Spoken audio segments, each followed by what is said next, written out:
Welcome back to Dead Famous, where the legends are gone, but their stories still slap. Today's episode, a woman who didn't speak for 5 years and then went on to speak at a US presidential inauguration. Yep. Maya Angelou wasn't just famous, she was fierce. Before you dive in, like the video, subscribe if you like history served with a side of sass, and drop a comment before the algorithm forgets we exist. The unbelievable early life. Let me tell you about a woman who didn't speak for 5 whole years and still ended up giving a speech at a US presidential inauguration. Yeah, Maya Angelou wasn't just a poet. She was a one-woman revolution. Maya Angelou was born Marguerite Johnson in 1928, and her childhood, it was no Disney movie.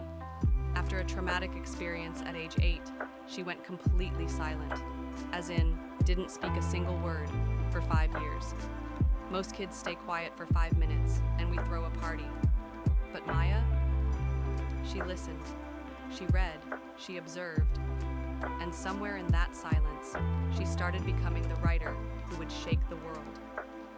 Maya's resume is wild. By the time she hit her 30s, she'd already been a waitress, a professional dancer, a Porgy and Bess cast member touring Europe, a radio host in Ghana, a single mom, and a legit calypso singer with an album called Miss Calypso. Look it up, it slaps. If hustle had a face, it would be Maya's. The book that changed everything. In 1969, she finally put her childhood trauma and her poetic genius into words. The result? I Know Why the Caged Bird Sings, a memoir so raw and real it got banned in schools. And you know what that means. Instant classic. It tackled racism, abuse, and identity, and did it all with language so beautiful, it makes other writers want to retire. Activist, poet, badass Maya wasn't just dropping bars on paper. She was marching, organizing, fighting for justice. She worked with Martin Luther King Jr., she worked with Malcolm X. Basically, if there was a revolution happening in the 60s, Maya probably packed a sandwich and showed up.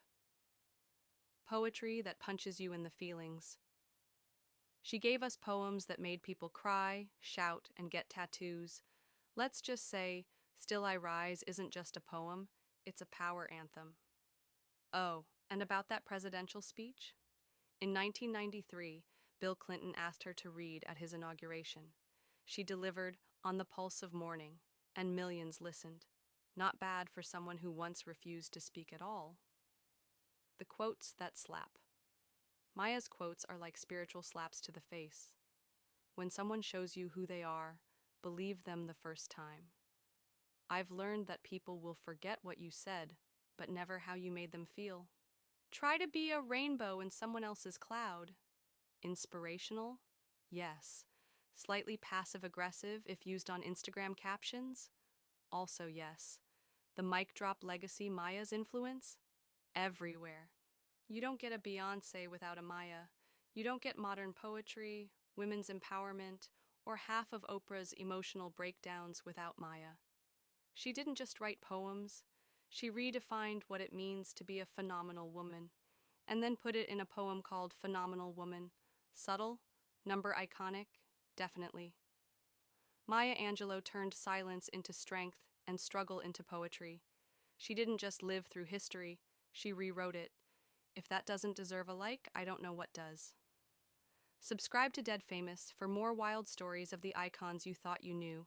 And hey, drop your favorite Maya quote in the comments, or just type Still I Rise if you're feeling unstoppable today. Like, comment, subscribe, because dead legends deserve loud fans.